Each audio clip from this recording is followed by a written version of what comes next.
All right, Shalom. Shalom. First and foremost, we want to give all praise, honor, and glory to Yahweh, Bahashem, Yahushai, Bahashem, Rakakodash. Double honors to our apostles and elders of Great Millstone. Peace and blessing and many salutations to you elect across the four winds of this earth, pushing this word in sincerity and in truth. And shalom to believers that are out there that believe in the words of our testimony. All right, this is going to be another class, another GMS Dallas class. Okay, and today the topic is going to be 2nd Ezra, the 11th chapter. Okay, and it's quite a big chapter. Okay, but it's key prophecies that are written of, nailing the book of Daniel. When you read about that fourth beast, okay, matter of fact, we can hold Daniel 7 and 7, going into that fourth beast. And when you read 2nd Ezra, the 11th chapter, it quantifies that fourth beast. Daniel had received visions of the first beast all the way to the fourth, but it wasn't all the way expounded to Daniel when that vision was given unto him. Okay, but it was expounded unto Ezra for prophecy's sake. Okay, and when you look at America, when you read about 2nd Ezra 11, it's talking about ancient Rome, and namely the 12 Caesars, the main Caesars that ruled in ancient Rome. When you read about it in 2nd Ezra 11, all right, and America tries to reenact it, or they do, but when you read it in 2nd Ezra 11, that has nothing to do with America. That's talking about the 12 Caesars that ruled in ancient Rome. Okay, and we're gonna go into that, and we can start off on that Daniel 7. Whoever has it. Daniel 7:7. After this I saw in the night vision, and behold, a fourth beast, dreadful and terrible. The reason why it says dreadful and terrible, because when those Romans came into power, man, they did works far beyond those other nations that preceded them. Okay, and they also put a lot of hell on the children of Israel. Like under that rule, that's when the Israelites had to scatter into Africa. And those were the Israelites that weren't captured and taken and thrown into the Colosseums and slaughtered and such. Okay, so those Romans did a lot of works, not even just to Israel, but on the planet Earth, the known world around that time. Okay, I believe iron weaponry, all right, was more so introduced through those Romans. All right, go ahead. Dreadful and terrible and strong exceedingly, and it had a great iron teeth. It devoured and brake in pieces and stamped the residue with the foot of it. Great iron teeth. You see, so when they started using that weaponry, all right, there was a lot of people that had difficulties fighting against it. And even we're going to go into it in 2nd Ezra 11, but it talks about how they had all the nations in subject and under check under them. Okay, when they came in power, them nations, the ones that tried to rise up, they failed miserably. Okay, because the Most High had used them as a major pivotal piece in prophecy. Well, they were blessed with the sword, too. That's right. That's right. That's it. Yeah. That's it. If I want to add, iron is stronger than brass. Right. Brass or bronze. Right. Absolutely. Physically. So on a spiritual note, the empire that came latter with the empire that's in power at that particular time was dealing with more technology, and was given the technology from Yahweh Yahushua. That's right. That's right, brother. The sword. They was given a great sword. Okay. I want to make a quick point just to lead into this idea. Whenever we look into Romans, the 11th chapter, at the top is going into the beginnings of what's known as Pax Romana. For those people, 2nd Ezra, the 11th chapter, Salah, the water. 2nd Ezra, the 11th chapter is going into the beginning of Pax Romana and the list of the Caesars. Now, for y'all listening to the class, go look up Pax Romana, PAXRMOANA. And it'll give you a brief history. This was when Yahushua came on the scene as far as his preaching. And this is when Rome was like the obvious empire of the day. And I was going to read a little bit about Pax Romana, and that'll kind of lead you into 2nd Ezra. Come. Right. So this is Pax Romana on Wikipedia. It says Pax Romana Latin for Roman peace, is a roughly 200-year-long period in Roman history, which is identified with increased and sustained inner hegemonial peace and stability, though not meaning without wars, expansion, and revolts. It says it is traditionally dated as commencing from the ascension of Caesar Augustus, founder of the Roman Principate, in 27 BC and concluding in 180 AD with the death of Marcus Aurelius. And we always talk about the downfall at 183, with Septimius Severus, everything like that. It says the last of the 5 good emperors, since it was inaugurated. That word inaugurated is another term that was taken from Rome that the U.S. presidents today use, inauguration, right? And that goes back to the Augurenes, the soothsayers that used to sit in the seat of council for the Caesars. All right, and so that's where you get inauguration. It's all about witchcraft and studying birds. That's how Rome was named. Romulus and Remus. They forecast who was going to be at the seat of power. That's right. Basically, the Augurenes. That's exactly right. And so what happened was you had the mythology behind it is that Romulus and Remus brothers, right, who were born of a she-wolf, right? Right. They had a battle, and basically the Augurenes, they would watch the bird flights, and the birds landed on Romulus, right, saying that he was supposed to be the rightful successor or the beginning emperor, what became known as the Roman Empire. Okay, so that's where you get the term. He was inaugurated. Wow. Romulus was inaugurated, right? Interesting. So it says it was inaugurated by Augustus with the end of the final war of the Roman Republic. It is sometimes called the Pax Augustus. During this period of approximately 2 centuries, the Roman Empire achieved its greatest territorial extent, and its population reached a maximum of up to 70 million people. It says, according to Cassius Dio, the dictatorial reign of Commodus, later followed by the year of the 5 emperors and the crisis of the 3rd century, marked the descent from the kingdom of gold to one of iron and rust. Right? Which goes into the Daniel. Absolutely. Perfect, Absolutely. You know what I mean? So, Pax Romana, you can type that in and basically read that on Wikipedia and give yourself an even better understanding of the magnitude of the Roman Empire and its influence at that time. Right. Con. Man, beautiful. Man. With that being said, let's go on and start 2nd Ezra 11. This is 2nd Esdras chapter 11, verse 1. It says, Then saw I a dream, and behold, there came up from the sea an eagle, which had 12 feathered wings and 3 heads. And when you go into that, all right, that's going into that eagle ultimately represents Rome. Okay? And it's very spiritual that links up to Mystery Babylon right now. It links up to Esau. Esau, right. All right. Shows you that when you read it in Deuteronomy 28, when it says we were going to be shipped off into a land like as swift as an eagle, shows you that it's going to be very similar or a reflection of Rome. Okay. And those 12 feathers are talking about 12 pivotal emperors that ruled. Okay. And when you go into those 12 feathers, the first one starts with Julius Caesar, which a lot of historians aren't really gonna relate him as being a Caesar. All right, more so an emperor, just because his last name was actually Caesar. When you go into that title of Caesar, it goes into his actual last name. You know, that's where the title czars get. You get the Russian czars, those rulers, and you also have Kaiser, like Kaiser Wilhelm. All right, those Germanic rulers went by that title of Kaiser. It goes back to Caesar.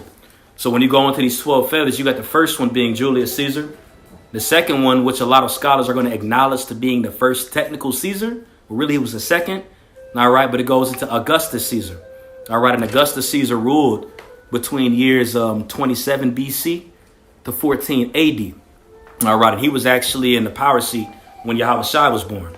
When you read it in Luke, the 1st chapter, it goes into how Caesar Augusta, he was the king around that time, loosely paraphrasing. And we'll pull it up here in a little bit. The third was Tiberius, who ruled 14 AD to 37 AD. The fourth, Caligula. Mm-hmm. He Tiberius is when you read about him during the time of Acts. Mm-hmm. Okay. That's right. That's right. Yeah. Caligula was 37 AD to 41 AD. Claudius Caesar was 41 AD to 51 AD. Then you have Nero, which is a very popular name, all right, that we bring up very often. All right. You know, he's the one that looks like Donald Trump a whole lot. All right. Acted like him too. 54 AD. You said what, Michael? I say this. Yeah. Claudius was during the time of Acts too. Yeah. Because during the time of Acts, there was a famine going on, and that's why they had to. That's why with the whole idea with Safari and Ananias was a big deal because there was a famine going on at the time. Water. Yeah, but I remember Mike Allen did a lesson on that. It was a good lesson too. Highlighting like the tension that was going on at that time of why it was so important for everybody to, bring what they had. And like when you look at the dearth, because I think that's what it talked about in the scripture. Exactly what it said. It says that there's a dearth. Yep. And so when you break it down and looked at what was happening geoeconomically, it was like, oh man, the Most High was dealing, Straight the up. whole ass niggas allowed. Yeah, straight up. That's why Paul was dealing with Corinthians as well around that time because they was being selfish. Beautiful. And you had Nero, all right, and he was in charge when you hear of the whole burning of Rome. All right, it was really orchestrated by Nero. He was the mastermind behind Rome being burnt and blaming it on us. Okay. Then you have what was called the Year of the Four Emperors, and Brother Ariala. I believe you just read about that just a little. The Year of the you said the 5 good emperors. Okay. Then you have also what's called the Year of the Four Emperors. It was 4 emperors that ruled in literally 1 year, which shows you the Most High was hauling them, bro. You know what I'm saying? Yeah, It was they were killing each other. Yep. They was being demons. Matter of fact, real quick, Revelation, the 6th chapter. That was Ortho, Goblin. It was Galba. Yeah, Galba was. Vitellius. So what's the order of it? It was Galba that was first, and then it was Ortho afterward, and then it was Vitellius, and then that's when Vespasian came in power afterwards. Flavian dynasty began. Yeah. Absolutely, and Vespasian was also a key general that was under Nero when that whole burning of Jerusalem had taken place as well. Okay. And Vespasian was also reincarnation of Julius Caesar, and it goes in. Apostle Har mentioned that when you listen to the breakdown that he did going into that. Okay, and it's going to play a huge role into what we're going to continue to read about those 3 heads in 2nd Ezra the 11th chapter. Anybody got that Revelation 6? That's cool. I know, right? This is the book of Revelation, chapter 6. And I'm going to start at verse 4. I'll read it for you, bro. Okay. Revelation 6 and 4, it says, "And there went out another horse that was red, and power was given to him that sat thereon to take peace from the To earth." take peace from the earth. And that red horse represents Esau. All right. And Rome was a pivotal piece to take peace from the earth. Right. What we're about to read in 2nd Ezra 11 is what he did to take peace from the earth, what he was doing. Okay. You got it. Another thing is when you read Revelation 12, Rome is noted as a red dragon. That's right. So you can tie that to that as well. Absolutely. And it's Noah's wrong because it was talking about Herod trying to devour Yahushua. That's right. That's right. Khan. Right. And Esau's red. You don't wrong, yeah. Hey, man, as you're speaking, that ties in the Romans with the Idumeans, That's it. because who is the father of Herod, Antipater, That's right. Antipater the who Idumean. got his way in by being a counsel for John Hyrcanus II. That's right. So that lets you know that Esau Edom wasn't done away with. Absolutely. They here? You know? Absolutely. Go ahead. All right, it says, "And there went out another horse that was red, and power was given to him that sat thereon to take peace from the earth, and that they should kill one another, and that there was given unto him a great sword." A great sword. All right. To kill one another. And that's Esau's MO. There's another link right. to Esau's that sword, yeah. Hey, he wanted to kill Jacob. So if he wanted to kill Jacob, why not his seed want to kill each other? And that's the spirit that they were in. When you go into those emperors, even how Julius Caesar died. He died by Cassius and Brutus, was 2 of the closest people to him. And that whole stigma stuck, especially when we read about these 12 men. Okay. That was it on that precept. We can continue on. Actually, yeah, we can continue on. It's broke down the 12 feathers and such. Reincarnation from Cain and murder. Absolutely, absolutely. Now, when you broke, you said Julius, Augustus, Tiberius, Oh, yeah. Caligula, Claudius, Nero, Galba, Ortho, Vitellius, Vespasian, And Titus and Domitian. Titus, The water. and Domitian. The water. That's it? Yep. Titus and Domitian. All right. Mm-hmm. And That's Vespasian. what goes with Matthew 12, where it said, divided when themselves, a kingdom divided, That's right. won't stand. You know, because them dudes, these guys, these three in the middle, I think a couple of them killed by the Praetorian guards too. It was, you know, it was Esau, man. Yeah, Galba only ruled for 7 months. 7 months, right? 6, 7 months. Yeah. And then Otho ruled for 3. Yeah. They were getting killed quick. Yeah. Yeah, it was One quick committed time. suicide. Said the year before King. That's right. A year of 4 kings. Imagine America. You got 4 presidents in 1 year. You can see that. You know, absolutely. Especially right now. Especially right now, man. You know, this is The Roman Rome. Empire was collapsing too. That's right. That's the whole point. Like we mentioned, the dearth or the famine. Mm-hmm. Compared to when Augustus, he ruled for over 44 years. Yep. The longest, you know. He ruled the longest. That's right. Shit went downhill. Khan, absolutely. Absolutely. Khan, so we can continue in 2nd Ezra, the 11th chapter. God. 2nd Ezra 11 and 2, it says, And I saw, and behold, she spread her wings over all the earth, and all the winds of the air blew on her, and were gathered together. And those winds pretty much just represent the nations that were under their influence around that time. Rome ruled the whole known world around this time. Obviously, this part of the earth wasn't really, I mean, it was known about, but it wasn't nobody inhabiting it for real, you know, except for the northern kingdom. But when you go into this, namely, it's talking about that whole realm of Asia Minor, parts of Africa and such, you know, when it's going into that. And those nations were under that influence, the winds. Yeah. Mm-hmm. Verse 3, it says, And I beheld, and all of her feathers there grew other contrary feathers, and they became little feathers and small. And it's going to expound on those contrary feathers the further we go into this lesson. That's why I'm not going to go into it heavy right now. Just for the lesson's sake, we can go and continue. Verse 4, it says, But her heads were at rest. The head in the midst was greater than the other, yet rested it with the residue. All right. Now, when you go into those 3 heads, and it's going to further expound on that later on in the chapter 2. So you had 12 feathers, 2 wings, 12 feathers, 3 heads. All right. Those 3 heads within themselves still go into those 12 feathers because you had Julius Caesar. All right. He represents that head in the middle. All right. And then you had Pompey and Crassus. And that's what's also called the first triumvirate. Okay. Now, when you go into the first triumvirate, I'm going to just read the definition. It says it was an informed alliance among 3 prominent politicians in the late Roman Republic. The constitution of the Roman Republic was a complex set of checks and balances designed to prevent a man from rising above the rest and creating a monarchy. And when you go into a monarchy, what that is, pretty much a monarchy is going into, let's say, for example, you have a king. The next person that's going to king is going to be the son of that king, the firstborn, and so forth. It goes into lineage. All right, because there was different kings in past that would use a monarchy for the next person to be in power. Well, the word monarchy means rule by one. Archy meaning rule, and mono meaning one. Rule by one. And so the purpose of the triumvirate at that time, it was not it wasn't written down. It was an understanding that they said that they was going to have. And what you had was Julius Caesar was the leader of the armies. He was a military commander, while the other guys were more of political and economic leaders within Rome. And Julius went out and fought with his armies. He's very known as a people person. He was very charismatic.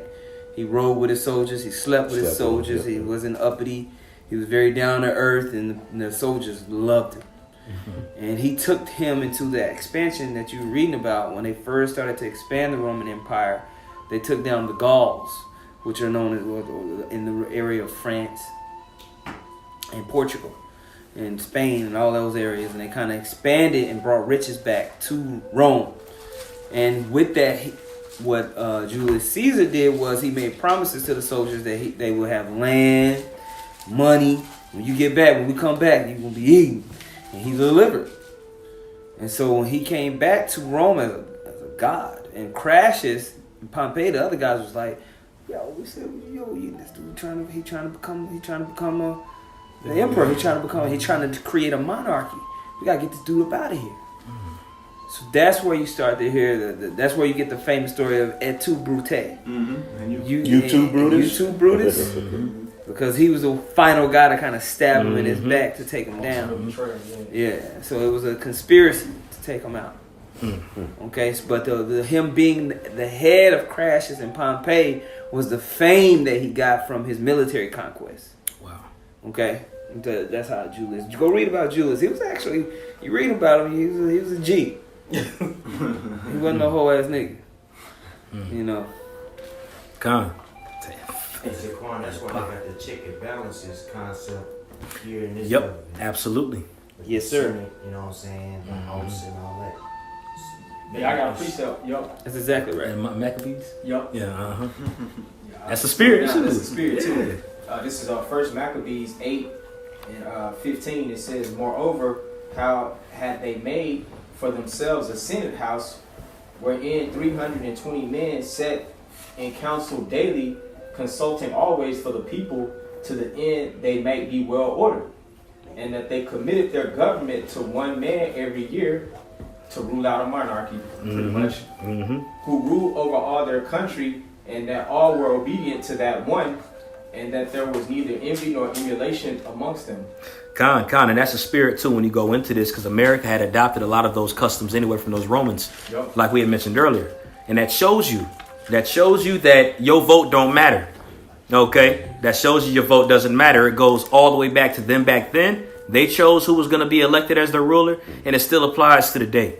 All right, what it is with that vote, just to make you feel good, make you feel like you did something. False sense of freedom. Absolutely. And the Greeks were the beginning of this beast system. Anyway. That's right. Con.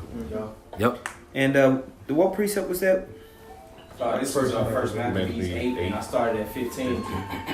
Pretty much that was the whole concept of voting leaders into power versus a monarchy where a king, he just sets his son to be heir over the kingdom, you know? That's right. That concept started with the Romans. That's right.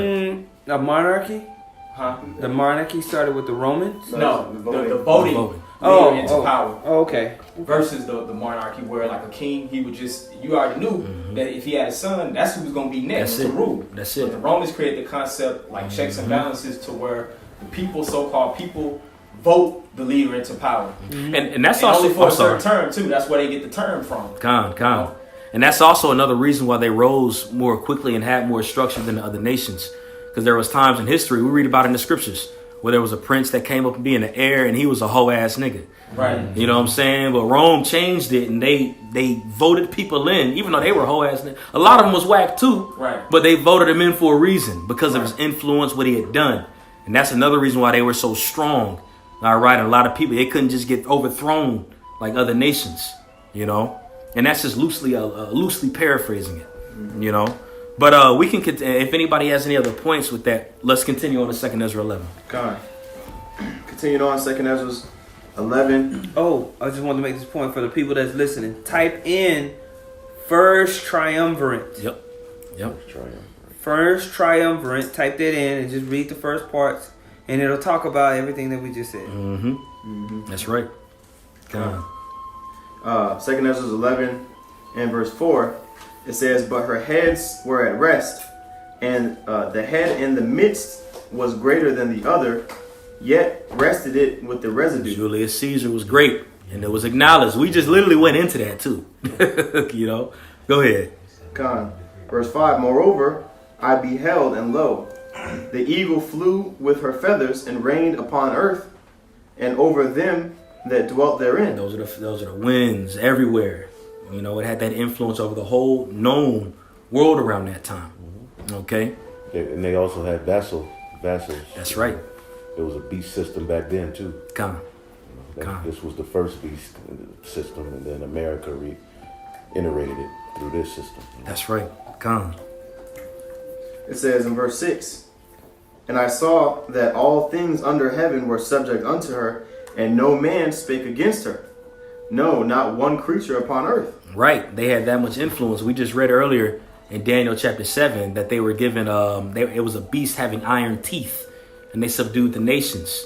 Okay, now don't get it twisted. It wasn't like those vassals that the elder just mentioned didn't try to conspire to come up against them, but just know that it didn't work.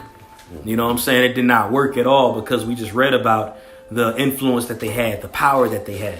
You know, and also the brother just mentioned earlier as well, the Most High had gave them that power to subdue the nations. Okay, so there was people that fought up again, that tried, okay, but it didn't work. You know, they had to play their role in prophecy, just as everybody has to play their role in prophecy. That's why Babylon the Great had took so long to gain stature, which is America, and now we're seeing its fall, because it had to fulfill a particular measure. One thing that we all have to remember is when there were particular kingdoms that was ruling, the Lord had done it. Okay, that's why, the scriptures also loosely paraphrasing goes into how the Most High set us up one king after another, a nation after another. You know, Daniel talks about how the Most High will raise up the bases of men. These are the Edomites. These are the bases of men right here. Okay, but the Most High allows particular nations to rule to fulfill the measurement. All right, he's very calculated. All this is written anyway. So they had to play their role in prophecy for us to be here to do what we're doing today. You know? I got a precept. Come on. This is Daniel chapter 2, verse 40. It says, the fourth kingdom shall be strong as iron, for as much as iron breaketh in pieces and subdueth all things, and as iron breaketh all these, shall it break in pieces and bruise. So, yeah, even when you go into iron, bro, it's virtually, I ain't gonna say it's indestructible because it can break, you know, but iron has to be, when it's forged, it has to be forged in a very peculiar way, you know, so it won't be broken so easily. Carbon. You know what I'm saying? Carbon as well. It has to be forced with carbon in order to make steel. The iron does. Okay. The water. That's a bet. The spirit is brothers here. Well, that's what you had. You take the iron ore and you mix it and you create steel weapons. And one time that it was unmatched. Yeah, that's right. Beautiful. You was about to say something too? You pretty much broke it down. You said it already. Okay, this is Second Esdras, back in Second Esdras chapter 11, in verse 7. It says, and I beheld, and lo, the eagle rose upon her talons, and spake to her feathers, saying, watch not all at once, sleep everyone in his own place, and watch by course. Go ahead, next verse. Verse 9. But let the heads be preserved for the last. Preserved.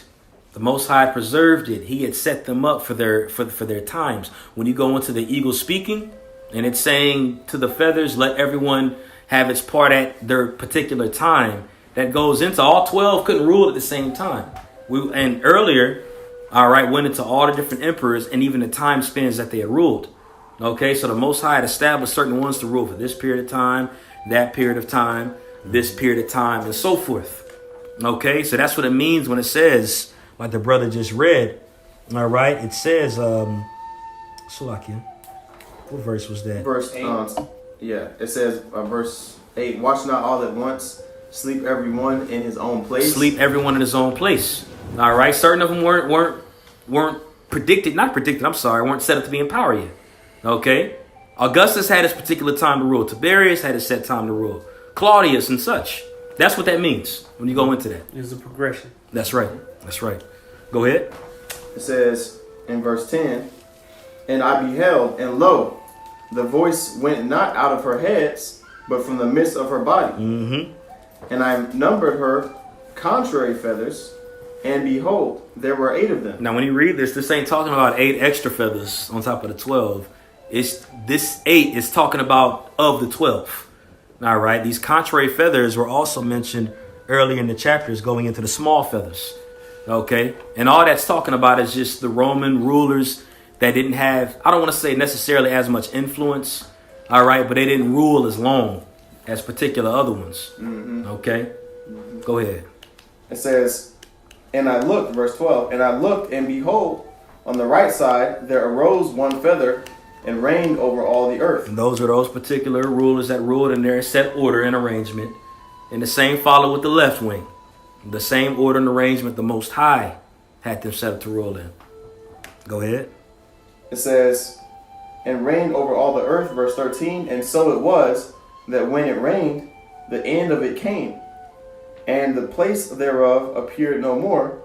So the next following stood up and reigned and had a great time. Had a great time. That's talking about Julius. That's talking about Augustus. Well, Verse 12 is talking about Julius. Yeah, that's that feather. And then Augustus, the water. Augustus had that great time. Out of all those 12 feathers, Augustus ruled the longest. There wasn't no other rulers that ruled half the time. The brother mentioned it earlier. Augustus ruled 40 to 41 years. All right, that was unheard of back then. You know, and a matter of fact, it's in Luke, the 1st chapter. We can get that really quick just to show, because the scriptures, people like to talk about how the Bible is a mystery, a fairy tale, a fable. Right. And they'll say that, none of this stuff really existed. Right. If that's the case, why was Augustus mentioned in the book of Luke? All the world should be taxed.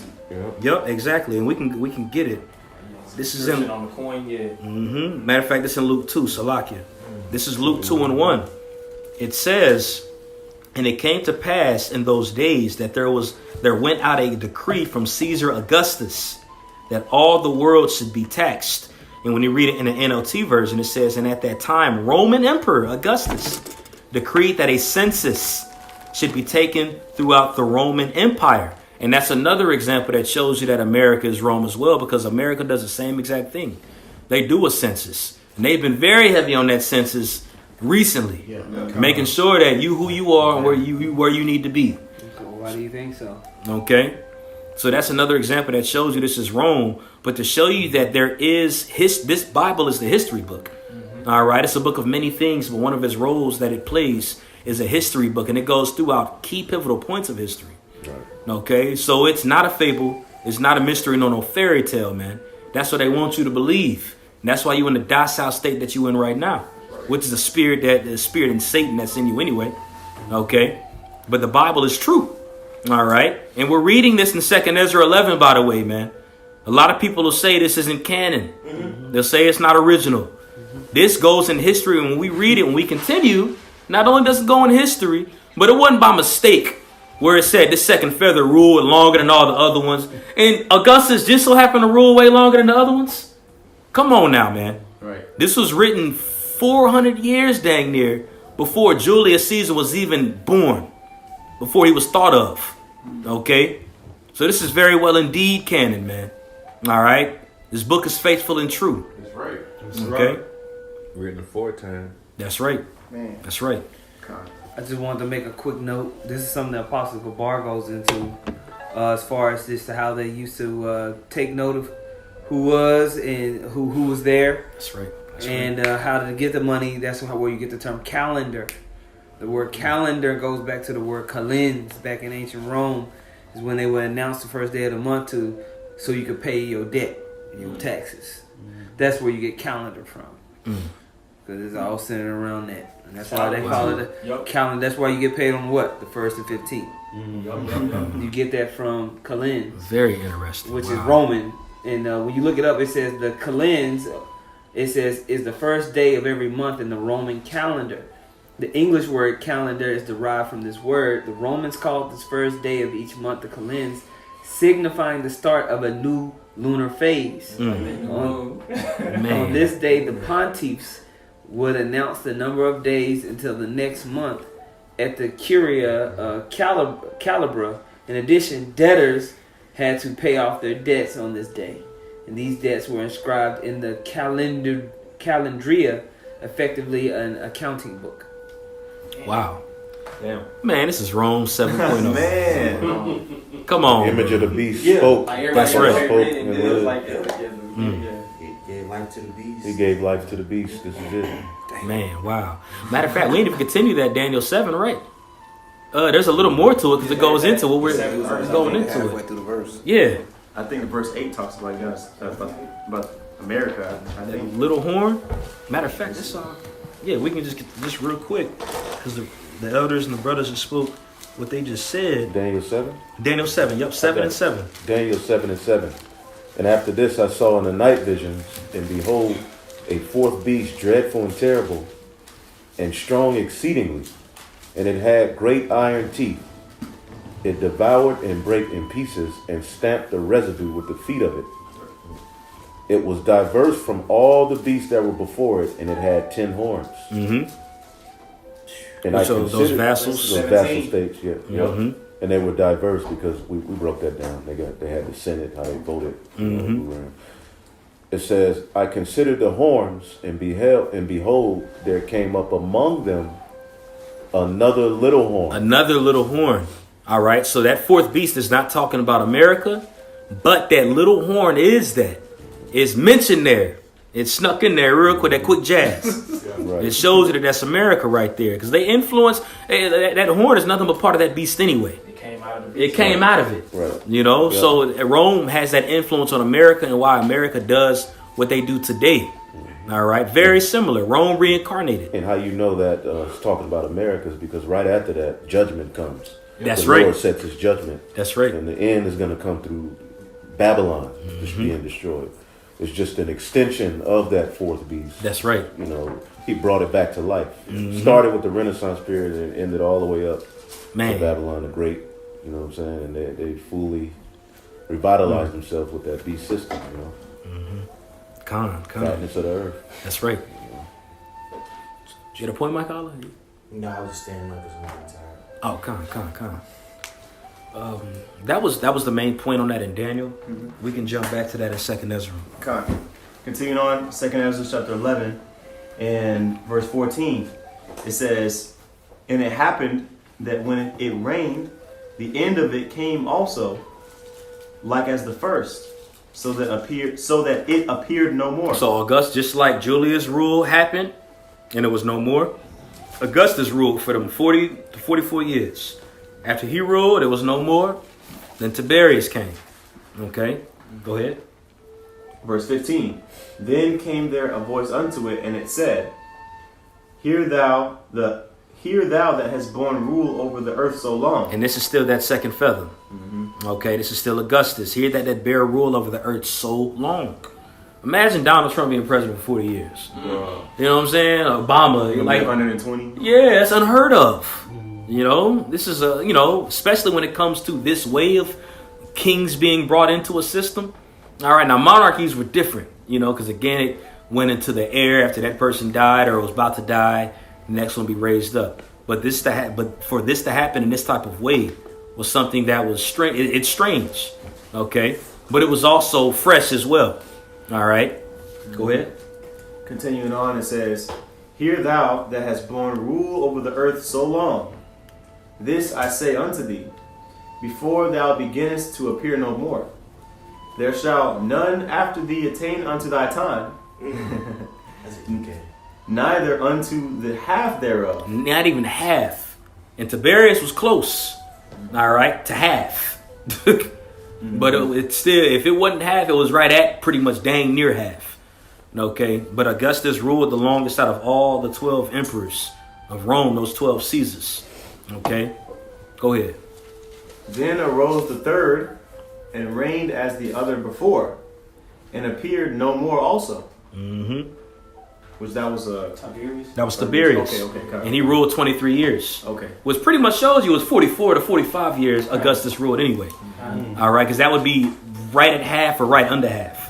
But it was 23 years that Tiberius ruled, and the other Roman emperors started ruling in smaller amount of times. Like Caligula only ruled for 5 years. Claudius ruled for 10. Nero ruled. He ruled for 14. And then you got the 4 emperors, and then it just goes from there.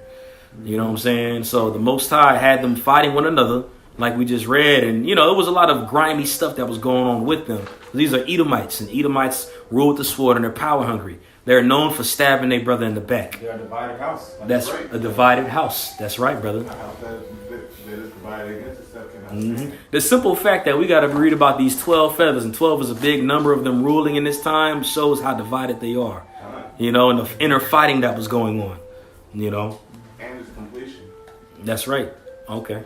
It says, verse 19, So went it with all the residue, one after another, as that every one reigned, and then appeared no more. They had their time like we read, and then it was done. Okay. Then I beheld, and lo, in process of time, the feathers that followed stood up upon the right side, that they might rule also. Okay, so those feathers at the left side had their time. All right, which were the first 6. Then the feathers on the other side had their time, which were the second 6, which again goes to 12. Okay, go ahead. It says, and some of them ruled, but within a while they appeared no more. For some of them were set up, but ruled not. Go ahead. After this I looked, and behold, the 12 feathers appeared no more, nor the 2 little feathers. And even those 2 little feathers are still within the 12. That's still part of that. Okay, again, when it goes in the contrary or little, it just means less significant as the other feathers. That's all it's talking about. It ain't like it was 2 extra feathers on top of the 12. And no, it's all embodied within the 12. Like I mentioned earlier, even these 3 heads are still part of those feathers when you go into the history of it. Okay. Verse 23, and there was no more upon the eagle's body, but 3 heads that rested, and 6 little wings. Okay, 3 heads that rested. All right, the 6 little wings are those contrary feathers on the other side. The 3 heads that rested, we mentioned earlier going into the first triumvirate with Julius Caesar and the other 2 men, Crassus and Pompey. That's right. Now, right here, when you go into these 3 heads that is about to mention, all right, this is going into the start, all right, of Vespasian, and then his 2 sons that was ruling afterwards, which were Titus and Domitian. All right, the Flavian dynasty.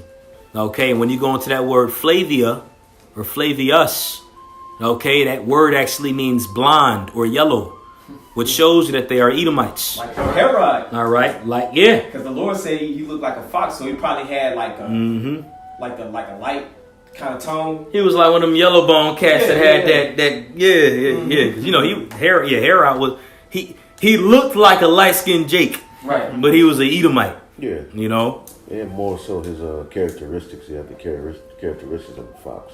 Right. You know, that was Amalek. That was those fake Jews all over. Straight up. You know that. And John, that's crazy. Our forefathers was cursing their asses out. Gone. That's right. That's right. Man, matter of fact, I got that definition of Flavia. That's heavy. Let's talk about Esau, man. These are the Edomites. Yep. And the proof is that it's an eagle. Yep. You know what I'm saying? I mean, it's very clear. Yeah. Prophetically, this ain't Japhet. Prophetically, this is Esau. God. When you go into it, I typed in Flavia, meaning of Flavia, and it says blonde, yellow hair. Wow. You know, goes into that. And there's also a book. There's a book that's called Madden's Jewish Coinage. All right, and it just goes into just history of coinage and other things that apply to ancient nations, not even just the Jews. But, so what? Come. And when you go into that book, there's a particular page in that book, and it's titled the Princes of Edom, and it goes into different coins. And those coins, when you read it, it says the faces of Vespasian, Titus, and Domitian. All right, and that's in a book called Madden's Jewish Coinage. All right, in that page, it calls Titus, Domitian, and Vespasian princes of Edom, which are another examples that show you that these are the Edomites. And just because we say blonde hair, blue eyed doesn't always mean that an Edomite has to necessarily have blonde hair, blue eyes. But that's one of their MOs. When you go into a so-called white person, you think blonde hair, blue eyed. Like when you watch that movie Ali, I ain't gonna pray no blonde hair, blue eyed Jesus. You know what I'm saying? Ultimately just goes back to Edom. Obviously, Edomites can have brown hair, brown eyes, whatever. But it goes back to the so-called Caucasian. All right, and that's the natural look that they have. Okay, the pure leper. Blonde hair, blue eyes. Yeah. Gone. Yeah, that's it. That's the Sean, it's the picture. In verse 22, the 2 little feathers, that's Titus and Domitian. Yeah. Okay. Mm-hmm. Oh, I'm sorry. No. Those 2 other feathers, Salakian. Those 2 other feathers are Galba and Othel.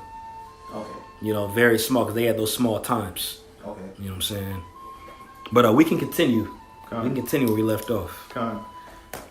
Continuing on, 2nd Esdras chapter 11 and verse 24, it says, Then saw I also that 2 little feathers divided themselves from the 6, and remained under the head that was upon the right side, for the 4 continued in their place. Mm-hmm. And I beheld, and lo, The feathers that were under the wing thought to set up themselves and to have the rule. And I beheld, and lo, there was one set up, but shortly it appeared no more. Shortly, Galba, Otho, Vitellius, Vespasian. Oh, you know, those first three. Very shortly. Again, I got it written down too. Galba was the one set up and only ruled 7 months. Otho was the second after Galba and only had rulership for 3 months. Yeah, All right. I got you. Come. This is Flavian dynasty in Wikipedia. It says the Flavian dynasty ruled the Roman Empire between AD 69 and 96, encompassing the reigns of Vespasian and his 2 sons Titus and Domitian. The Flavians rose to power during the Civil War of 69, known as the Year of the 4 Emperors. After Galba and Otho died in quick succession, Vitellius became emperor in mid-69. His claim to the throne was quickly challenged by legions stationed in the eastern provinces, who declared their commander Vespasian emperor in his place. It says the second battle of Bedriacum tilted the balance decisively in favor of the Flavian forces, who entered Rome in December 20th. The following day, the Roman Senate officially declared Vespasian emperor of the Roman Empire, thus commencing the Flavian dynasty. Although the dynasty proved to be short-lived, several significant historic, economic, and military events took place during their reign, which is why prophecy is mentioning them. Come. The water. Continuing on in verse. I can read it. Okay, come. And continue on in verse 26. It says, "And I beheld, and lo, there was one set up, but shortly it appeared no more." Verse 27. "And the second was sooner away than the first." Sooner away than the first. Otho, 3 months. Go ahead. "And I beheld, and lo, the two that remained thought also in themselves to reign." Vitellius and Vespasian. Yep. That's right. You see how it's lining up perfectly with prophecy? Right. Yep. Like, come on, bro. Can't tell me this book ain't just, there was regular people that just thought to just put this together. This is inspired by the Most High, man. That's right. Matter of fact, in Peter, just to pull this precept out, to bring this, to aid in the spirit of things. It's an actual history book. That's right. I believe it's in 1 Peter 1 and 20 or 2 Peter 1 and 20. They were moved through the... Yeah, 2 Peter. Yep. This is the book of 2 Peter chapter 1, verse 20. I got it. That's all I right here. That's cool. It says, "Knowing this first, that no prophecy of the scriptures is of any private interpretation." This is a prophecy we're reading about right now. It wasn't just a random person. William Shakespeare just wasn't in the cut putting this together, man. Okay. Hey, yeah, come on, bro. Yeah, right. Verse 21, "For the prophecy came not in old time by the will of man." This is an ancient prophecy that we're reading about. 400 years before it actually happened, by the way. It says, "For the prophecy came not in old time by the will of man, but holy men of the Most High spake as they were moved by the Holy Spirit." Okay, so when you read this is actually a conversation, Uriel was dealing with. The Most High was dealing with Esdras so much that not only did he send an angel down, he sent his archangel down to sup with him, which is Uriel, one of his holy angels. All right, and the Most High was feeding this information and using Uriel to feed this information to him. When you go into that word Uriel, Yawar Allah, that means light of the Most High. Okay, so the Most High was dealing with him, bro, just like the Lord's dealing with all of us. And we have very grave information that's been distilled within us to be able to receive these things, especially here within this day that we're in right now. Okay, a lot of people would desire to read this. You read this to a regular person, they ain't going to even want to know what it's talking about. They're not going to care, So we have to have a different spirit on us to not only want to learn this, but to understand this, So don't take this lightly. It's a very important thing that we're part of. We are men that are being moved by the Most High to be able to interpret these words and pour it out and distribute it. Okay? We've been given heavy lots. Be grateful for it. Quick precept back here. Come. Psalm 68 and 11. The Lord gave the word, Great was the company of those that published it. And when you go into that word publish, it means to declare, like the gospel, to utter. Okay? And that light has been given unto us. To make public. Absolutely, to make public. And that's what we're doing on the highways and hedges, the lessons that we do. That's what the Spirit has been placed on us to do. That's our job. Okay? Just as you got your job to go to work or whatever your job is, this is our job that the God of heaven and earth, by the way, the omnipotent, had given unto us. Which shows us we ain't insignificant. We are very significant. God of heaven and earth, that created everything, gave you this top shelf knowledge and he gave it, to be responsible with. All right. And we could possibly be those future rulers, man. So we've been given something grave, man. We was going into it last week in your class, bro. That engrafted word. This is part of it, man. Okay. Go ahead. Continuing on in verse 28, I'll read it again. And I beheld, and lo, the two that remained thought also in themselves to reign. Mm-hmm. And when they so thought, behold, there awaked one of the heads that were at rest. Because you had the two those two feathers, which Vespasian was one of them. All right. But this is when he's rising up into power. And this is the start of that Flavian dynasty where those three heads had awakened. All right. To a degree, it was like the first triumvirate, except for the only difference was Titus and Domitian were his sons. But they were still all in that agreement with another, just like when you read about, the other ones we talked about. Part of the same clique. Absolutely. Okay, so verse 29, you said is going into the Flavian dynasty? Yeah, when you go into those three heads that's being reawakened, that's going into the Flavian, that's going into to the start of the Flavian dynasty. They led the siege of Jerusalem too. They led the siege, and it's going to go into absolutely that beautiful, because it's going to go into that here in a second. All right. And hell was being put on Jacob. Man, absolutely, absolutely. The three heads that's in what is that? 23rd verse. It's synonymous with the second triumph. No. The second triumvirate was with Octavian, which is Julius Augustus. All right, and Brutus and his name's Lebanon, something like Lepus, I believe, something like that of that sort. Lepinus, that's his name. But that's the second triumvirate. This right here, these three heads, it isn't the second, but it's just like to a degree a reenactment of the first. You know what I'm saying? But no, it's not. It's not the second triumvirate. Didn't you say? I'm talking about the 29th verse. Yeah, that's the Flavian dynasty. That's the Flavian dynasty. Mm-hmm. When you read it earlier in the chapter, going into those three heads, all right, that was the first triumvirate.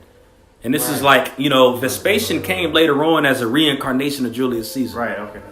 You know what I'm saying? Where you go into these three heads that had awakened right now. Yeah, I got the old notes when we was. It's all good. It's all good.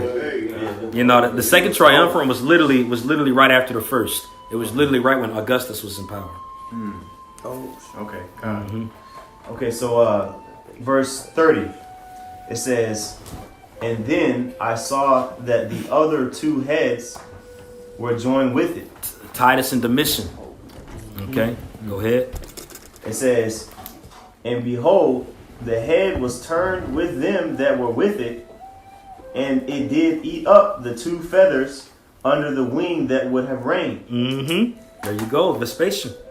All right, eating up the other ones. Bro, there was a lot of backstabbing that was going on between those Romans, those Edomites. That's why it was the year of the four emperors. They got in there and got out quick. Obviously other than Vespasian because he was the fourth, but also too the head. Go ahead. So who was it that ate up the two feathers? It was Vespasian. Vespasian. Okay, come. Because we're gonna read about the other heads that ate another one up.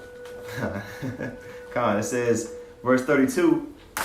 But this head put the whole earth in fear, and bare rule in it over all those that dwelt upon the earth. Yeah, this is going into the hell that they was putting on Jake as well. All right, the brother mentioned earlier, starting with 66 AD. All right, starting with 66 AD to 70 AD. All right, that's when you have the siege of Jerusalem. Okay, and that's also written in when you go into the writings of Flavius Josephus. Okay, he goes into that in grave detail when you read about that in that book. All right, it just wasn't quick. It took time. It took a few years to actually siege Jerusalem and go in there. All right, they had to cut off food supply, water supply, dig. They literally dug under. You know, it was a lot that they was doing.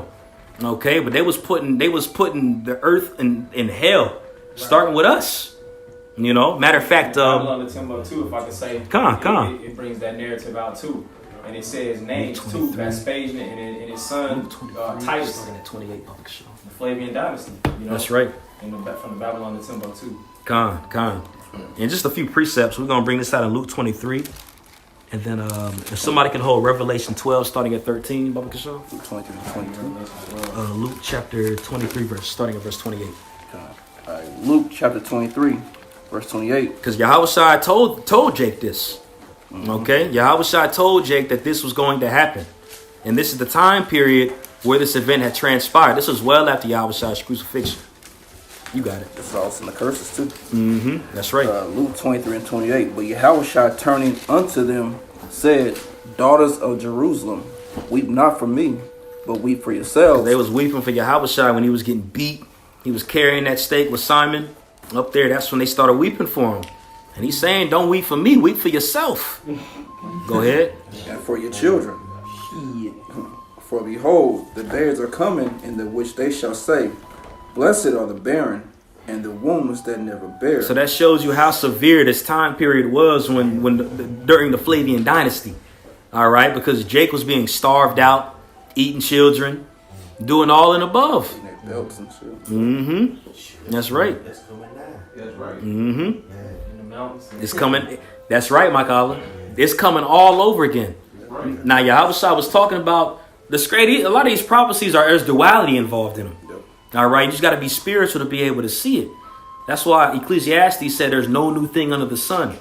Okay, just as Jake caught hell around the time of Nebuchadnezzar, Jake caught hell around the time of Antiochus Epiphanes. When you read about that in Maccabees, Jake caught hell around the time of the Flavian dynasty. Jake is about to catch hell in the latter days during Jacob's trouble. And it's time that we in right now, man. And their true intent is to get to that temple. That's right. And it took them a long ass time because Jerusalem is a defensed, fortified city. That's right. It sits on a hill. It's like so. It took them a while. This time the defense city is going to be defended. You know what I'm saying? Because ultimately they knew if we got to take these people down, we got to get that temple. That's right. They knew. You know what I'm saying? That's a great point. Yeah. That's a beautiful point. That's why they're going to try to put a mark. Namely, they want to get at the temple. That's beautiful. Yeah. You know, because when that's gone, it's over. It's over. No way to sack a spiritual temple. And you always talk about that. Yeah. We are the spiritual temple. Absolutely. That's why they're trying to attack us. Absolutely. That's why they want to put a chip inside of you to defile that temple. Defile the temple. Just like even around that time period, I forgot what emperor that it was. I believe it was Caligula. He wanted to put his actual statue inside of the temple back before. You know, and there was actually conflict going on back then within that. There was even strife. You know, certain scholars will say there was even strife that was going on between the apostles for it. You know what I'm saying? But he wanted to put his own image within the temple, which he succeeded at that because it was physical anyway. Okay, but that's why they want to put that chip inside of you to do it all over again, just in a more dynamic fashion, dynamic and subtle at the same time to the carnal man. Go ahead, Tasha. I got you. This is underneath Caligula under in the Encyclopedia Britannica.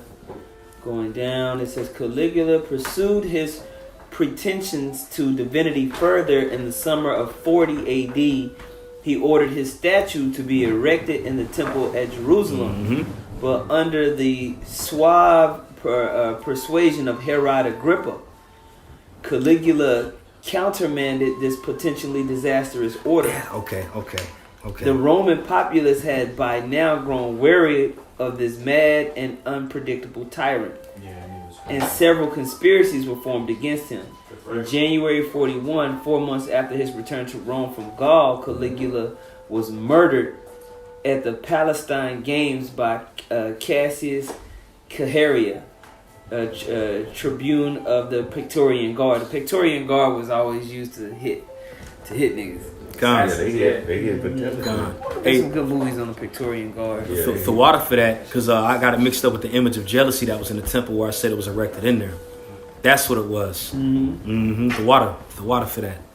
And Go ahead, Deshaun. going into what you were going into about them wanting to put the mark in you, you know, there's a precept, I just can't remember it verbatim. How does it go? It says, he that defileth the temple of the Most High, to him I shall truly destroy. Okay. You know, so that's them trying to force that mark. Con. You know, so con. That's your pa. That's your pa. Beautiful. We can go back into this in 2 Ezra 11 unless you got a precept. I was still, you just doing one more that Luke was at it. Oh, yeah. Revelation 12. Revelation 12 as well. That's right. That was pretty much it on that Luke, where they said they want the mountains to fall on us. Okay, yeah, I haven't read that part yet. Okay, Yeah, Luke 23, middle 29. Blessed are the barren and the wombs that never bear, and the paps which never gave suck. Then shall they begin to say to the mountains, fall on us, and to the hills, cover us. Because a lot of people, especially, I'm going to say this, the people that aren't in the know, these regular, I should say, bystanders, they're going to bear witness to a lot of death. Like the prophecies go into, like the curses go into that the brother mentioned. They're going to eat their kids. They're going to go above and beyond to try to make sure that they're self-sufficient, self-satisfied. You know? That's why we going to have joy in that day where everybody else sorrows. Right. That's why the scriptures say, thy sorrow shall be turned to joy. When they are in sorrow, we're going to be in joy. All right? And it said, they shall be hungry, but my servants shall eat. Okay? Goes into how the elect are going to be taken care of around this time. Okay?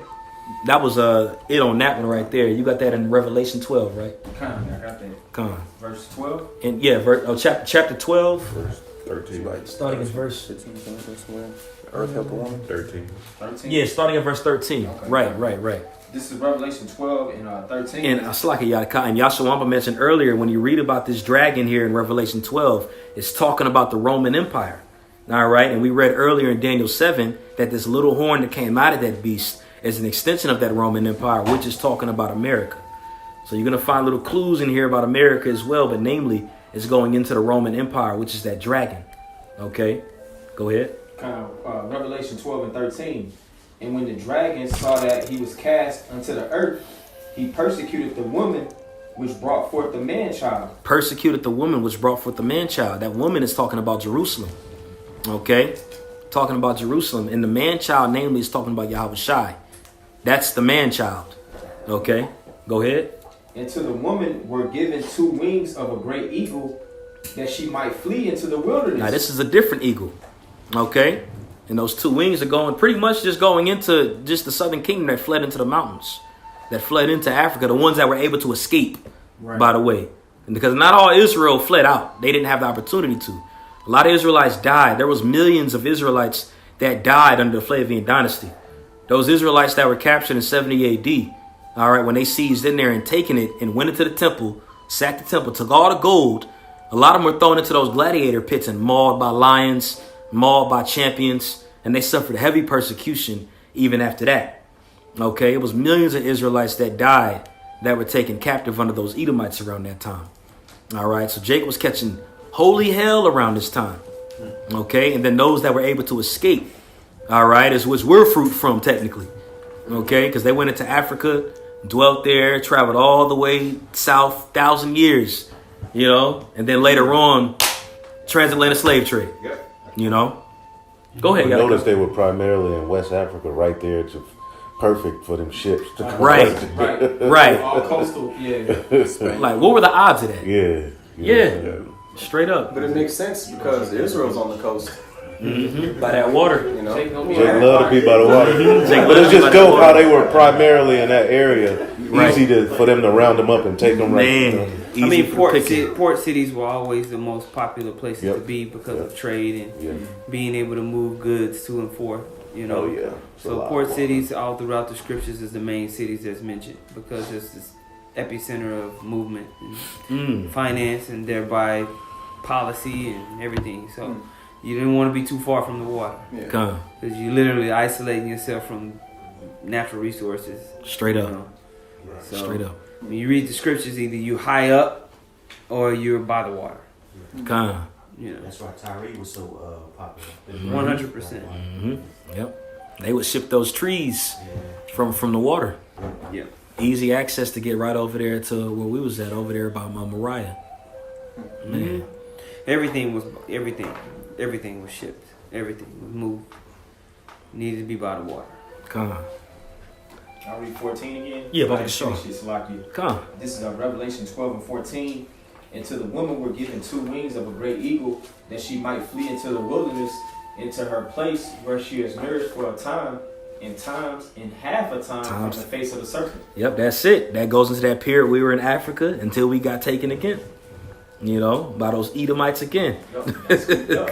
Uh-huh. West Coast Africa, yup. And also, too, in the midst of that time we were in Africa, you know, that's where that falling away happened as well. A lot of us lost our heritage. I mean, we were still practicing our customs and such, you know, but the further we got away from that land, the whacker we got, to the point we were taking captivity and completely lost our heritage pretty much, you know. So it's the Most High calculated all of that, man, you know. The water for that was pretty What much verse it, was that you just read? Verse 14. Revelation 12 and 14. Okay. I got a precept.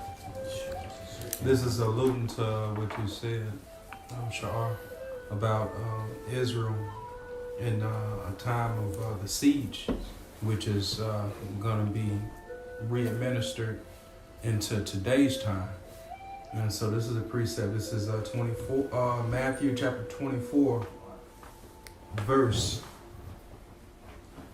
I'll start at 15. And this is red letters, so this is Yahweh Shah speaking. When ye therefore shall see the abomination of desolation spoken of by Daniel the prophet, stand in the holy place. Whoso readeth, let him understand. Then let them which be in Judea flee into the mountains. Let him which is on the housetop not come down to take anything of his house. And that abomination of desolation always goes back to when they sacked the temple. Okay? When you go into it with Titus, really with Vespasian, they went into that temple and took everything out of it. You know, destroyed it utterly, literally, utterly. You know, that's why Yahweh Shai said, not one stone shall be left unturned. Okay? When you go into it right now, there's a wall that they pray to. It's called the Wailing Wall, you know, for Shekinah. You know, it's really those so-called Jews are humping it because it goes into a fertility deity, Shekinah. Even these churches will sing about Shekinah glory, Shekinah glory. That goes into a completely other idol, and that's Fort Antonia that they're praying to. Okay, that's not that. All right, but when you go into it, they went in there. All right, and later on, they'd actually built the Roman Colosseum. The Roman Colosseum, for those that might not know, was literally erected off of the money that they are the riches that they had taken from our temple, which shows you how much was in the temple. You know, they built that whole Colosseum, and also they had built what was called the Ark of Titus. All right, and the Ark of Titus was really orchestrated to be built by Domitian. Okay, but when you go into the images that's placed on an Ark of Titus, you got those Roman soldiers that are walking out carrying the golden candlestick. All right, that's you can see that when you look at an image of it, and that goes to them destroying the temple and taking all the riches out, just like what Nebuchadnezzar did. They have a replica of that in Atlanta. Mm-hmm. They sure do. Man, They sure do. Yep. Downtown. Mm-hmm. That's right. They They gloated about our downfall. You got that now. one of the 7 wonders of the world is the Roman Colosseum, bro. 7 wonders of the world. Because they're like, this is one of the great achievements of mankind. Man, to take down Israel and to build off of their riches. Man. Yeah, man, that's heavy. God.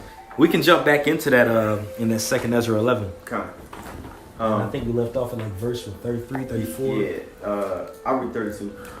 This is 2nd Ezra 11 and 32. It says, but this head put the whole earth in fear, and bare rule in it over all those that dwelt upon the earth with much oppression. Mm-hmm. And it had the governance of the world more than all the wings that had been. Mm-hmm. And after this I beheld, and lo, My bad, more than the wings that had been. Flavian dynasty was doing a thing in wickedness. Yeah. You got it. I was did going to they say have that. like more territory at that time too? More territory as well. Yeah. More people under him and more death. Mm. Mm-hmm. It was doing a lot, bro. It says in verse 33, and after this I beheld, and lo, the head that was in the midst suddenly appeared no more, like as the wings. At his time, he was gone. But there remained 2 heads, which also in the sort ruled upon the earth, and over those that dwelt therein. So that first head was Vespasian, and Vespasian died. All right, you can actually look this up for yourself. Vespasian, you know, you watched the movie Life, where they was getting ready to get let loose, and he went to the bathroom and he ain't come back. He literally died on the shitter. That's how Vespasian died, dookie on himself. You know, he died of immense diarrhea. One of his latter words when he died on the deathbed was like, "I believe I'm becoming a god." You know, so excuse my French, but he died. He lasted until his shitty end. His death was his death was basically it's rumored that he died of like some stomach cancer. It's rumored that like someone poisoned him. There's multiple kind of like stories about how he actually died of the issue that he had. Whether it was some type of viral disease or whether he actually got poisoned, because when you read about Vespasian, because that was Titus's son, right? Vespasian was the father. The Vespasian was the father. There was a lot of just controversy going on in that time, and you know whether he was going to be accepted or not still was up in the air. He had his campaigns where Titus was fighting for him. That's right. Titus was the son fighting the Jews. Right. Yes. Fighting the Jews. Yes. And so there was a lot going on with that, you know. So you'll get different accounts on how he died. That's right. Whether it was natural causes or whether he was actually poisoned. It's up in the air. Yeah, that's right. Nigga was bloated. He bloated with dookie on his sheets. Yeah, he was through. All right, bro.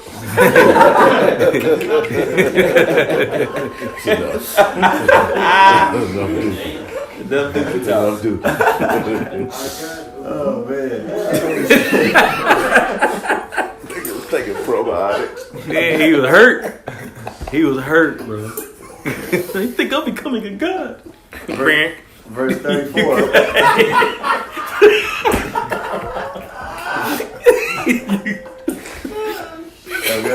Okay. Second Esdras chapter 11, verse 34 says, "But there remained 2 heads, which also in the sort ruled upon the earth, and over those that dwelt therein. And I beheld, and lo, the head upon the right side devoured it that was upon the left side." That's right. Them 2 heads were, again, Titus and Domitian.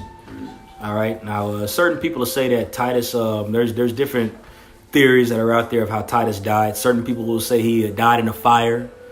Certain scholars believe that he was murdered. Certain people even believe that he was poisoned by his brother.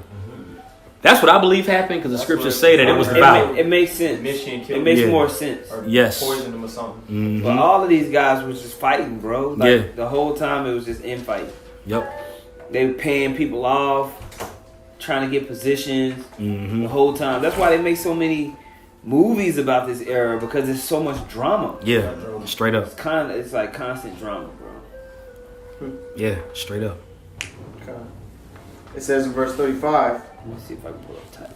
"And I beheld, and lo, the head upon the right side devoured it that was on the left side." Verse 36. I got a quick precept. 2 Ezra 12 and 28.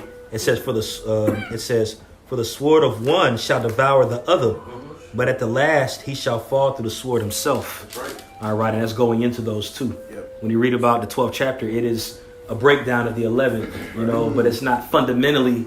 Well, it is fundamentally broken down. This is the more complex version of it, because we actually know who these people are. Okay. It says in verse 36, it says, "Then I heard a voice which said unto me, Look before thee, and consider the thing that thou seest. And I beheld, and lo, as it were, a roaring lion chased out of the wood." A roaring lion chased out of the wood. Okay, so this is after the brother the Sarbaquah pointed out earlier that this is a little snippet of America's judgment too. Okay, a lot of these prophecies have to do with duality. Generally, this is talking about Rome, but America is that little horn that came out of this dragon. Okay, so Yahushua represents this lion that came out of the wood. Okay, and by the way, this is the only other reference, okay, that you read about, which also shows you the validity of the Apocrypha. Because when you go into the Lion of Judah written in Revelation 5, in the scriptures that we have today, without the Apocrypha, that's the only mention of Yahushua being described as a lion. All right, other than this here in 2 Ezra 11 and 12.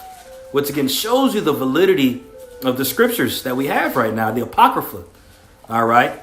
This is the only other references to Yahushua being a lion here in 2nd Ezra 11 and 12. Okay. You can type in lion on the blue letter, and the only one that will refer to Yahushua is Revelation 5. Okay. So so basically that lion coming out, chased out of the wood is Yahushua. That is That's Yahushua. Yahushua. And he's returning to a Rome. He's returning to the second Rome. Right. That's right. Because when you read Daniel 7th chapter, he comes right after that little horn rules. That's right. And speaks great things. That's right. That he goes in and out of different time frames, and how he even went into how they would wear us out. This fourth, that little horn wore us out. Straight up. That's where Yahushua returns. When you look at prophecy, That's right. if you look at prophecy, it all ends through that little horn. That's where the Lord sends his son. When you read Daniel the 7th chapter. Right. Right? Absolutely. Absolutely. Yeah. That's when Yahushua returns through that little horn. That's right. After that little horn's rule, Yeah. which is proof that that's Esau. Man. Because the end of the world. That's right. Absolutely. Absolutely, brother. 6, yo. That's You know right. what I'm saying? Or 7. Beautiful. Yeah. I got a question though. Come. About this scripture, you said that about that lion. It's Jeremiah 4 and 7. The lion is coming up from the Now pit. that's That's talking the about one. Nebuchadnezzar. Right. Okay. Yeah, that's talking about Nebuchadnezzar. Yeah. Come. Because when you read Daniel the 7th chapter, that beast is likened to a lion with wings on it. Mm-hmm. You know what I'm saying? That's right. You know the Syrian Babylonian Empire. Nebuchadnezzar was actually a Syrian. He was a Syrian. Yeah. That's right. Come. I got a precept though too with just to show that lion right there is talking about Yahushua. This is 2nd Ezra 12 and 31. And the lion whom thou sawest rising up out of the wood and roaring and speaking to the eagle and rebuking her for her unrighteousness with all the words which thou hast heard, this is the anointed which the highest hath kept for them and for their wickedness unto the end. Which shows you again that little horn right there is a miracle. Right. Because we would be raised up too. The Lord would send the Holy Spirit down after that 3 days and a half, and we would go out and prophesy. That's also a part of that lion rebuking. That's right. We would be prophesying, man. We would be chanting this bitch down, standing in great boldness. So it's the Most High Yahushua and them elect men who have the new song. They're gonna speak it into existence. That's right. That's right. They're sent to be, to speak it. Come. You know what I'm saying? But the Lord, Yahushua gave us the word here in this captivity. That's right. That's You right. said that was in 2nd Ezra 12 and what? Yeah, 12:31, and I'm in the middle of 32. Oh shit. It says, "This is the anointed which the highest hath kept for them, and for their wickedness unto the end." He shall, because remember, he's rebuking that eagle, like the other said, which shows you that this is the reenactment of that eagle, pretty much. That's right. He shall reprove them and shall upbraid them with their cruelty. Judah shall be in the neck of his enemies. That's right. That's right. Come. 49. Verse 33 says, "For he shall set them before him alive in judgment and shall rebuke them and correct them." Makes me think of in Proverbs, it goes to a cruel Lord, shall loosely paraphrase and rebuke them, which is talking about Yahushua. All right. The Most High is coming with violence. He's coming with violence, man. Okay. He's coming with threats. Okay. It's a threat that we utter and rebuke, and these are threats, man. Yeah, he's coming to devour. That's right. Make a promise. That's right. Because when you read Daniel 7, remember it just jumps to the Ancient of Days. That's the Most High setting his judgment, opening the books. And he's going to send Yahushua to get them who are written in the book. But it says, one likened unto the Son of Man. Notice after that fourth beast, that's when he come. So this is that lion. That's this. But it starts here with us speaking it into existence. That's right. Beautiful, man. Whew. I got chills. Continue on, 2nd Ezra chapter 11, and I'll read verse 37 again. It says, "And I beheld, and lo, as it were a roaring lion chased out of the wood.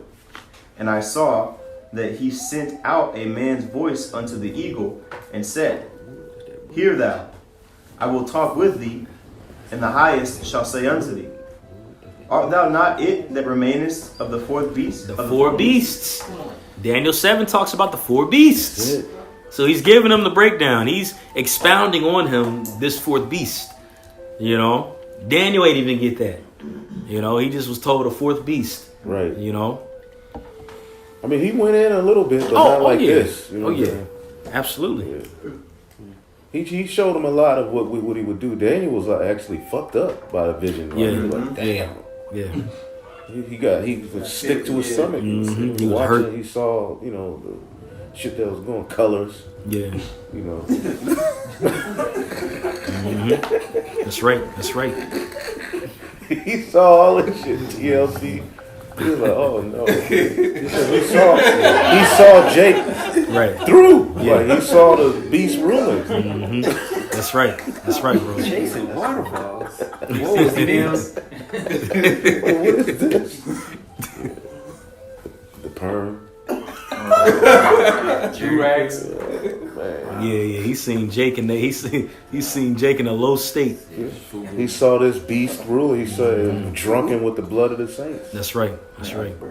Iceberg. Oh wow. Continuing on. In verse 39, art thou not it that remainest of the four beasts whom I made to reign in my world? In my world. That the end of their times might come through them?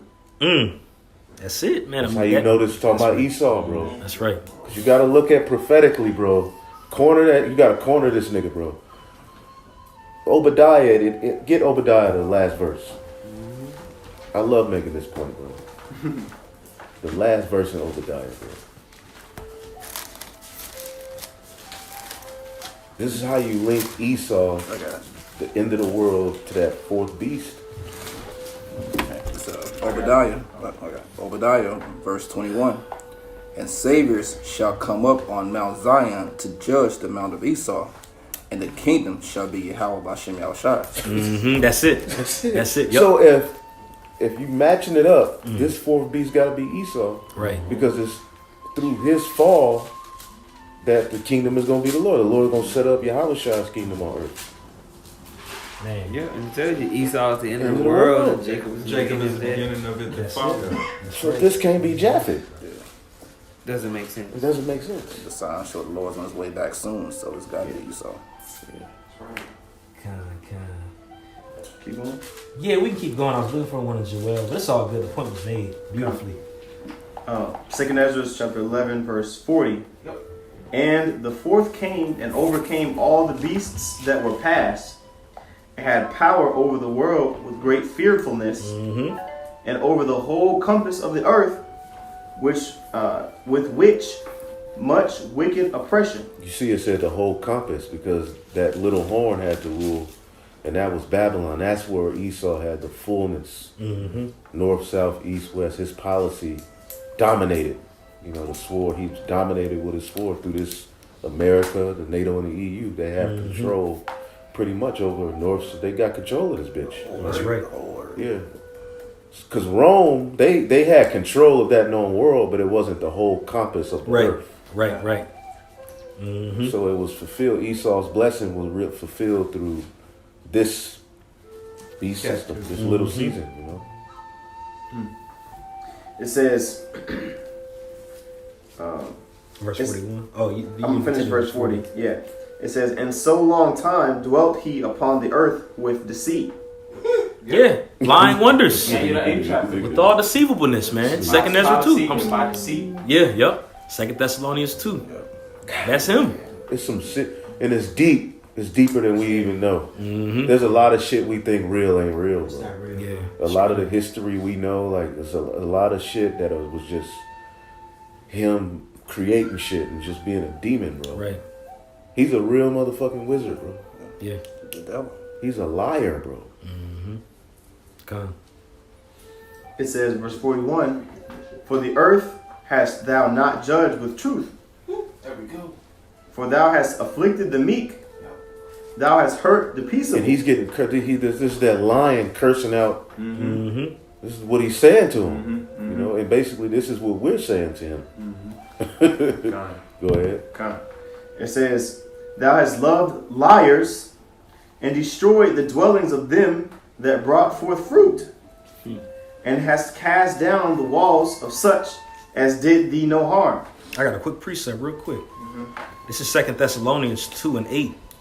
And then shall that wicked be revealed, whom the Lord shall consume with the spirit of his mouth, that we were going to earlier, and shall destroy with the brightness of his coming, even him whose coming is after the working of Satan, with all power and signs and lying wonders, and with all deceivableness of unrighteousness in them that perish, because they receive not the love of the truth, that they might be saved. Under that witchcraft that he's putting out there, you know. Pseudoscience. That's right. What precept was that? That was 2 Thessalonians 2, starting 8 and 11. Okay, I had a precept too, if you don't mind. Yeah, come. This is Psalms chapter 55, verse 20. He hath put forth his hands against such as be at peace with him. He hath broken his covenant. The words of his mouth were smoother than butter, but war was in his heart. His words were softer than oil, yet were they drawn swords. So that's Esau's overall general mindset, is just to take over. You know, to use his sword to deceive, or to use his tongue to deceive, and use his sword to, while you turn around or while you trusting him and got a little sliver of hope that he's not going to kill you, thrust you through, man. So rock the wheel. Yep, that's right. And that was Psalms what? 55 and 20. Ric Flair spirit. I got a precept. Come. This is Ecclesiastes chapter 13, verse 7. So verse 7, it says, and he will shame thee by his meats until he hath drawn thee dry twice or thrice. And at the last, He gonna put you through that hamster wheel, man. He gonna work you to death. Rat race. Yep. Hey, you remember when Thomas Jefferson was president? Man, He was doing so much wickedness, bro. He had Jake working dang near literally all day and gave them like 3 hours of sleep. You know, constantly, bro, wringing us dry. well, he did say that they didn't need rest. Right. They were free. That was a common understanding of the Edomites back then. You know, that we didn't need rest. You know, we didn't show emotion. We were 3/5 of a human being. You know. Well, just to finish it out, it says, and he will draw thee dry twice, even thrice, and at the last he will laugh thee to scorn afterward. Man, tax you. You know, tell you that you the problem. Make America great again. You niggas is crazy. That's what he do, bro. Points the finger, bro. It says, when he seeth thee, he will forsake thee and shake his head at thee. Yeah, come. Continuing on, 2nd Esdras chapter 11 and verse 43. Therefore is thy wrongful dealing come up unto the highest, and thy pride unto the mighty. That's right. Go back to that Obadiah, the first chapter. You know, that pride, that pride is on fleek. You know, he took it there. He took it there. Man. Revelation 11 talks about, Revelation 18 talks about his sins is reached all the way up to heaven. That's right. You know, man, the Lord has stored all of it. I mean, he got it written down anyway, but he literally set them up to be the perfect devil and is about to overthrow them in a way dramatic fashion. That's right. You know? Verse 44, it says, the highest also hath looked upon the proud times, and behold, they are ended, and his abominations are fulfilled. 144. His Right. abominations are fulfilled, bro. The Most High will have them at that perfect time, right when they about to fill their belly. Then shall they be put in straits. Their abominations are fulfilled. And then, real quick, 2nd Ezra 15. That's cool. I got it right here. I was holding it for y'all. Oh, that's the spirit. Come. 2nd Ezra 15, and I believe on 5. Behold, saith the Lord, I will bring plagues upon the world, the sword, famine, death, and destruction. For wickedness hath exceedingly polluted the whole earth, and their hurtful works are fulfilled. Hurtful works are fulfilled. Okay, that's that wickedness being fulfilled. Through this bitch. That's right. That's right. We at the end, man. Rejoice, bro. According to prophecy, this got to be it. This gotta be it, man. In my opinion. I believe so too. Prophecy's the only way, man. Yeah. That's right. He's not in no perfect. Because there's no other book on the planet that speaks about prophecy, so it's got to be it. That's right. About it. That's right, man.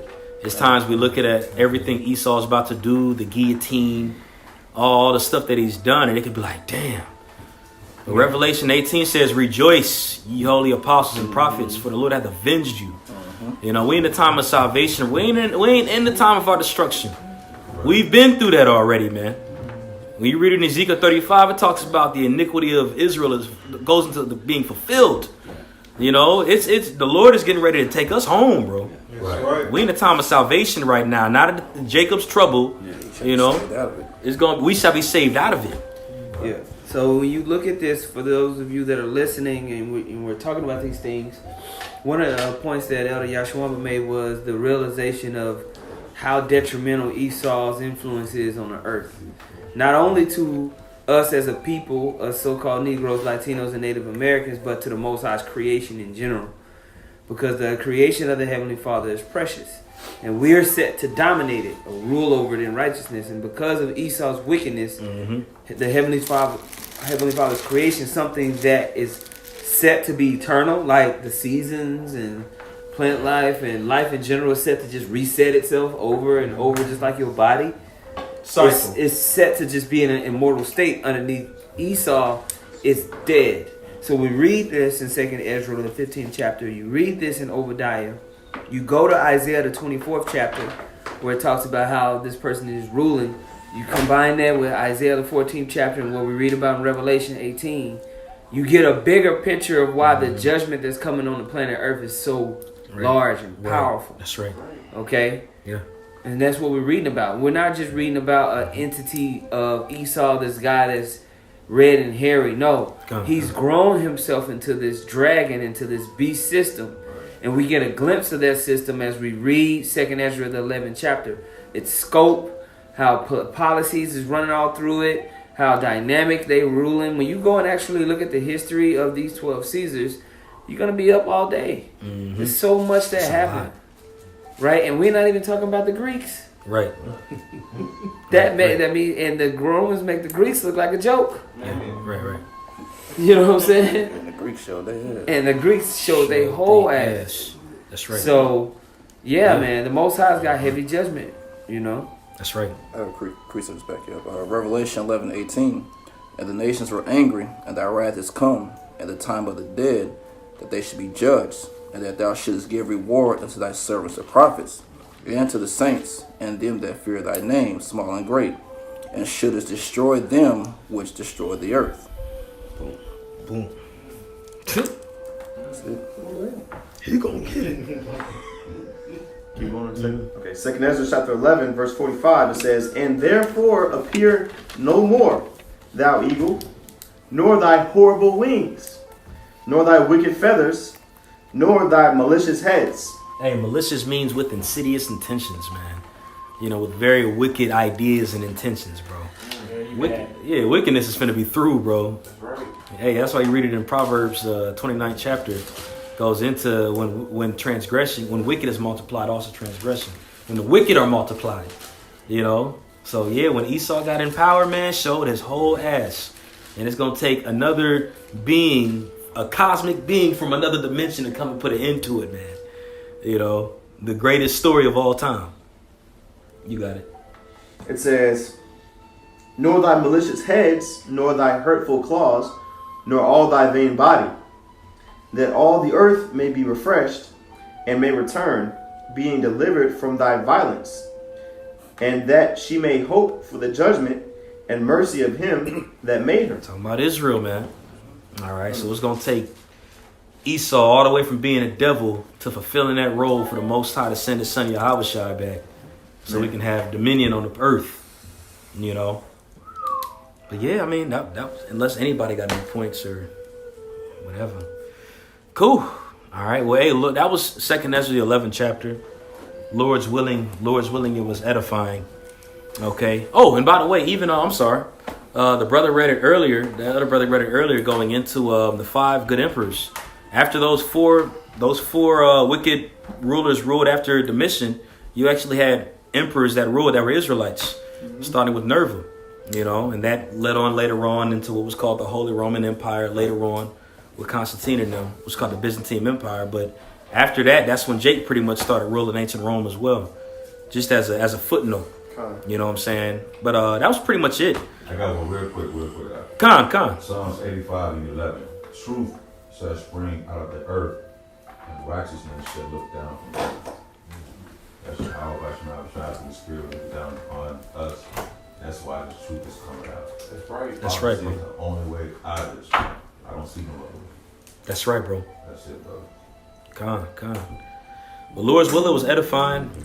We want to give all praise, honor, and glory to Yahweh, Ba'ashem, Yahweh Shai, Ba'ashem, Rakakadash.